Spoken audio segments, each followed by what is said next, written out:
ताला व बरकातहू। मेरे अकोला पार्लिमानी हल्के के बहुत सारे दोस्तों का मुझे फ़ोन आ रहा है और मुझसे पूछ रहे हैं और वो थोड़ा कन्फ्यूजन में है कि वोट किसे देना चाहिए।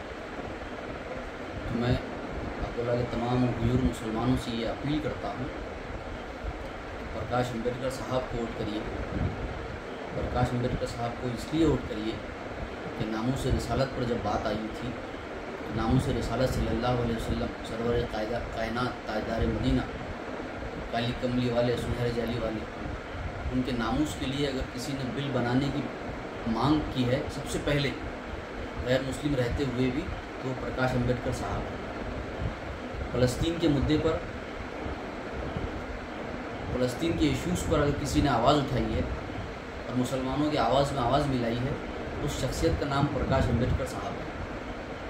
ट्रिपल तलाक के मुद्दे पर अगर किसने सबसे पहले मुसलमान नहीं होते बजाय इसके कि मुसलमान नहीं है, हमारे दर्द को समझा है, तो वो है प्रकाश अम्बेडकर साहब।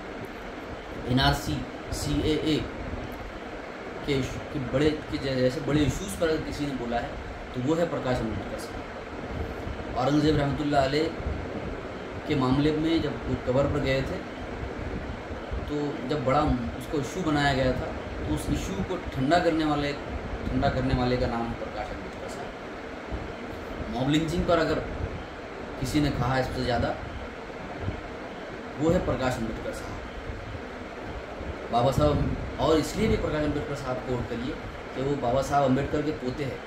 और बाबा साहब अम्बेडकर ने जिस तरीके से मुसलमानों का और बाबा साहब अम्बेडकर की जो कंपेटिबिलिटी रही है, एक दूसरे से हमदर्दी रही है, और हमारा बाहमी रब्त उनसे रहा है, जिस तरीके से बाबा साहब अम्बेडकर को मुसलमानों ने चुनकर दिया, तो आज हमको उसी तरीके की मिसाल पेश करनी है प्रकाश अम्बेडकर साहब को पार्लियामेंट में भेजकर। क्योंकि अगर हम ऐसे वक्ता को और ऐसे कौम के हमदर्द को, जो हम मुसलमानों की बात करता है, अगर हम इनको पार्लियामेंट में नहीं भेजेंगे तो ये हमारी आवाज़ कहीं ना कहीं कम पड़ जाएगी। प्रकाश अम्बेडकर साहब को इसलिए भी वोट करिए क्योंकि प्रकाश अम्बेडकर साहब एक ऐसी शख्सियत है जहाँ कांग्रेस जैसे बड़ी पार्टी के बड़े बड़े लोग बीजेपी में शमूलियत अख्तियार कर रहे हैं। तो सिर्फ एक और एक भाई शख्सियत है प्रकाश अम्बेडकर साहब, जिन्होंने कभी बीजेपी में जाने का सोचा तक नहीं था। प्रकाश अम्बेडकर साहब को इसलिए भी वोट करिए कि प्रकाश अम्बेडकर साहब हमारी हर मुसलमानों की आवाज़ में आवाज़ मिलाते हैं।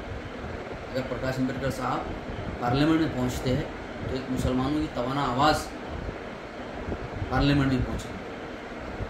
मैं और एक मरतबा और लोग आपको ये तर्क देंगे कि कांग्रेस को नुकसान होगा, तो मैं आपसे ये कहता हूँ कि कांग्रेस का जो नुमाइंदा है, कांग्रेस का नुमाइंदा तो खुद RSS का है, तो क्या मुसलमानों की हक की बात करेगा?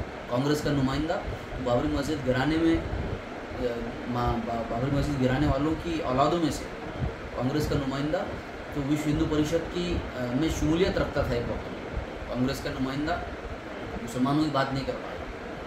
प्रकाश अम्बेडकर साहब का हम पर ये एहसान है और उसको चुकाना चाहिए। मुसलमान कभी एहसान फरामोश नहीं हो सकता।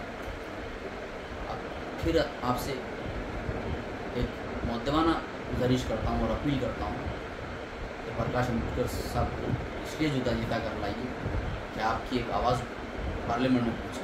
हम चाहते हैं कि असद साहब के साथ, इम्तियाज़ जलील साहब के साथ प्रकाश अम्बेडकर ज़रूर पार्लियामेंट पहुँचे, क्योंकि इंशाअल्लाह ये जय भीम और जय मीम